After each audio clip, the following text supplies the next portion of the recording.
Hello, sweet ones, and welcome to the Soul Medicine Podcast. This week, I wanted to talk about developing psychic abilities. So, I have recently changed the name of my Reiki treatments to psychic Reiki readings because I receive so much information psychically and mediumistically that I do share with my clients. I thought I should change the name just to be more clear about what it is that I'm offering. Now, some people have been like, wow, did you just like suddenly become psychic? Or how do you become psychic? Can you even teach being psychic? Or is it just something that you are or are not?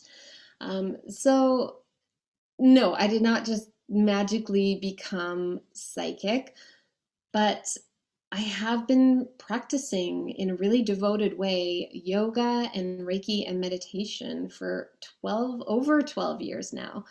Um, so over this, decade plus practice, I have been able to tune into energy that is beyond the ordinary senses. So I can literally see and feel and just know things in ways that cannot easily be measured or reproduced. Some people might think, oh, that's magic, but I promise you, it's really not. Everyone has this capacity to experience life beyond what is just physical and manifest and right in front of us.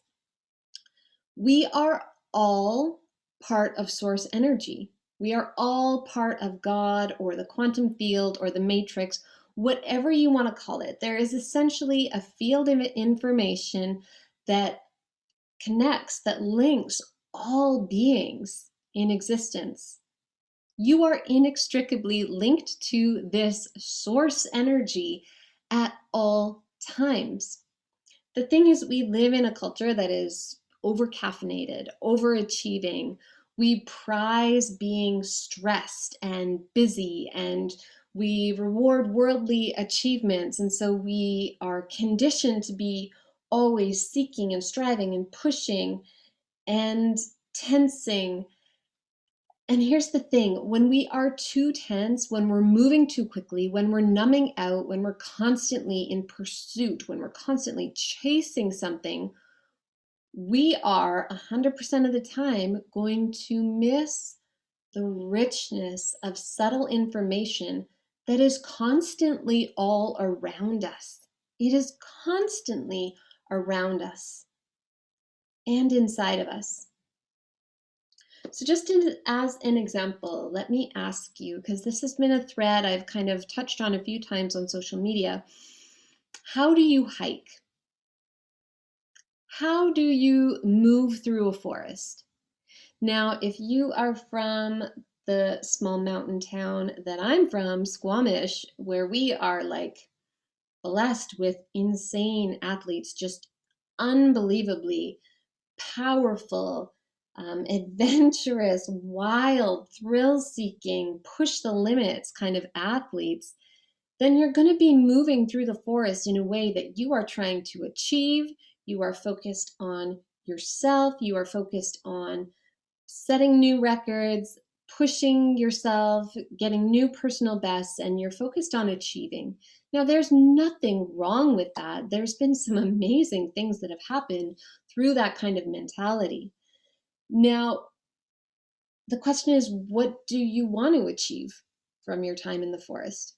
If you want to set a personal best or, a new Strava record, then wicked. Like, just do the thing. Push yourself, focus on your training, keep checking your watch, all that. Nothing wrong with that. But if you are someone that is wanting to drop into the subtle realms, if you are someone who is wanting to develop spiritually, if you're someone who is wanting to open these psychic channels to perceive beyond what is just ordinary, then you're going to want to change how you move through a forest, how you move through your life. But I love the hiking example. I love the forest example because this is honestly, I think, where I have developed so much, and I did so unconsciously. It was quite natural for me. I'm not one of those thrill seekers that's like crushing records. um, I move through the forest as a real sensory experience.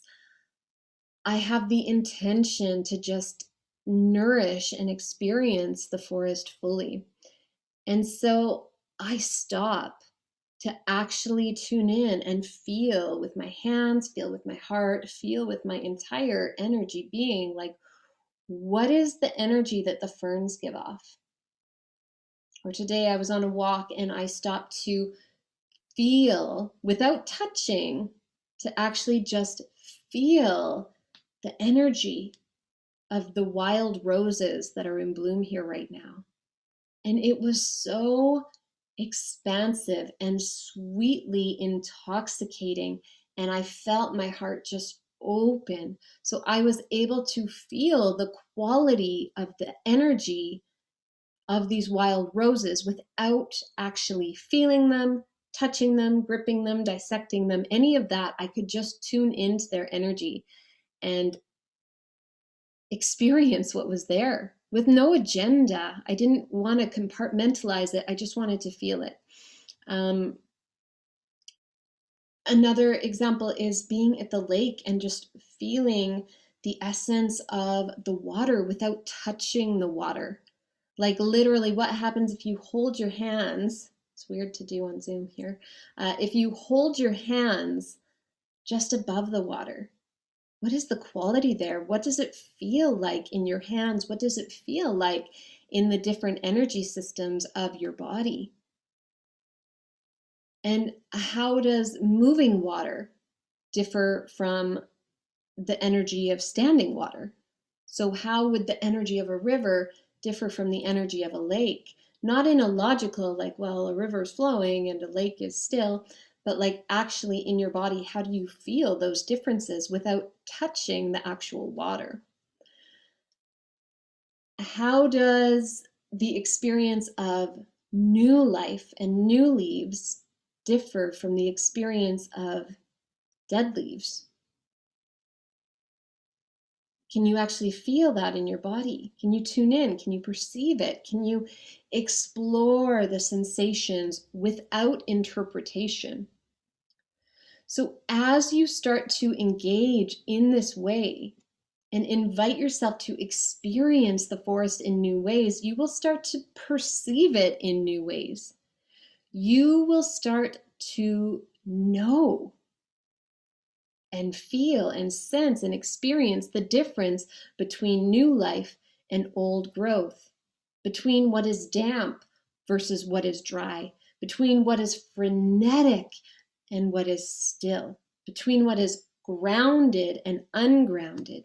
You will start to be able to actually see it, to see and perceive the energy, the energetic patterns that underlie the physical manifestation.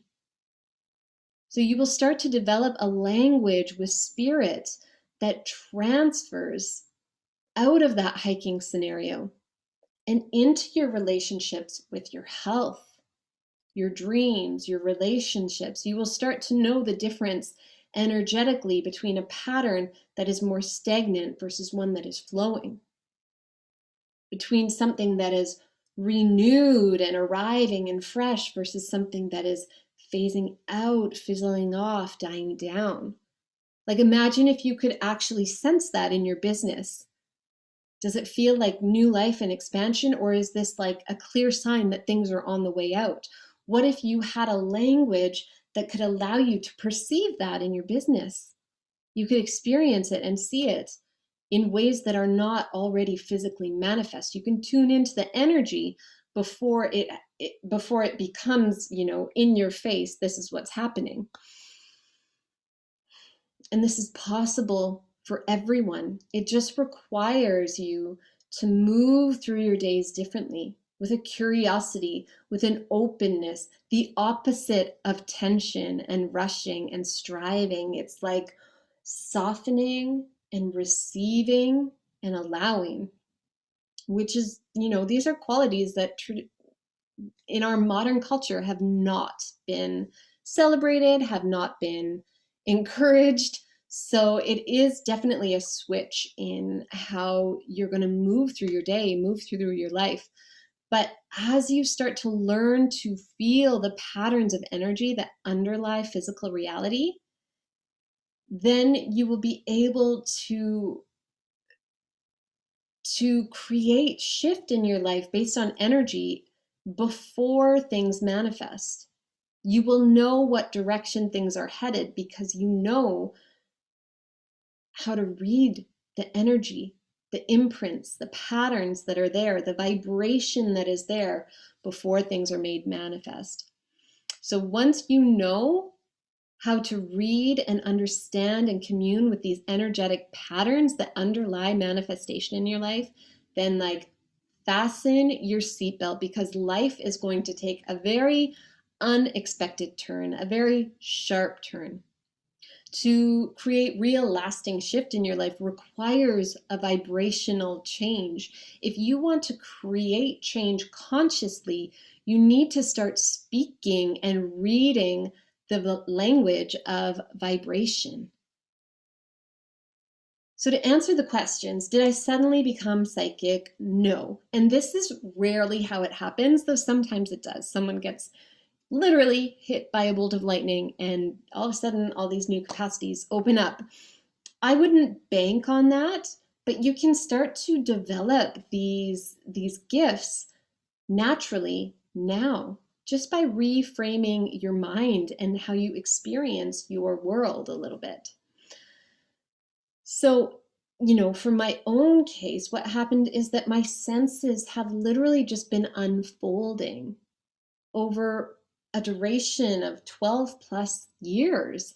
And this has allowed me to experience the subtle realm of vibration that underlie physical manifestation. And from this, in my sessions, in my own life, it allows me to read, to gain insight into the patterns and stories that underlie what I'm feeling. Then I can use various techniques to help entrain that underlying vibration to a new rhythm that will give rise to a new manifestation. And those techniques would be anything from yoga asana to mantra. Mantra is so powerful at shifting vibration.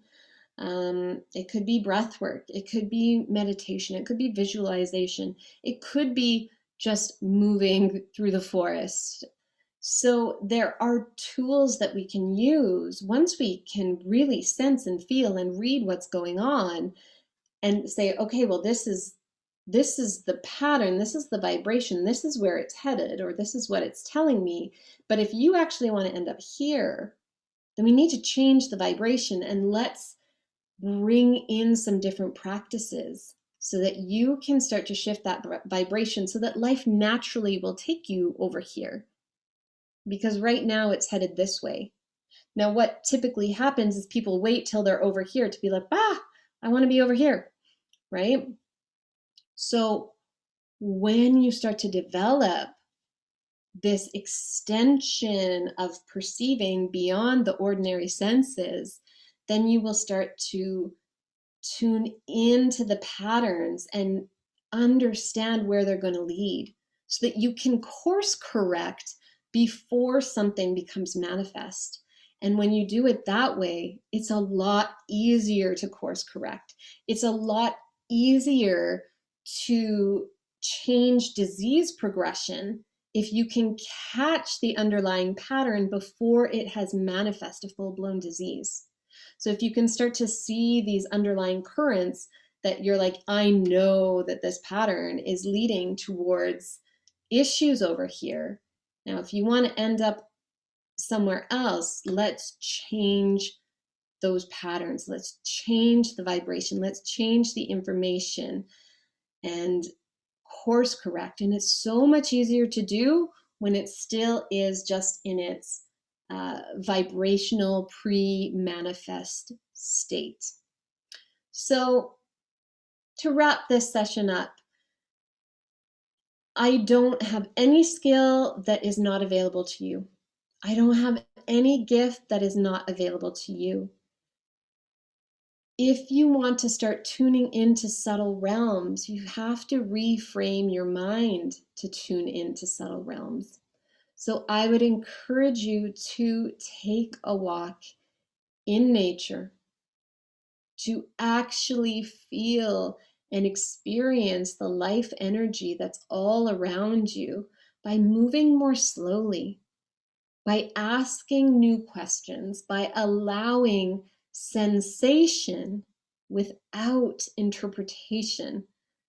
So allow yourself to really feel without attaching labels and stories and what could this mean? Just allow yourself to tune in. And then as you practice that enough over time, you will start to be able to do that same thing in your own life. You will tune into the vibration, the subtle patterns in your relationships, in your own health, in your business aspirations. And you will be able to course correct and co-create in new and powerful ways. All right, sweet ones, thank you so much for tuning in. So much love to you all. Namaste.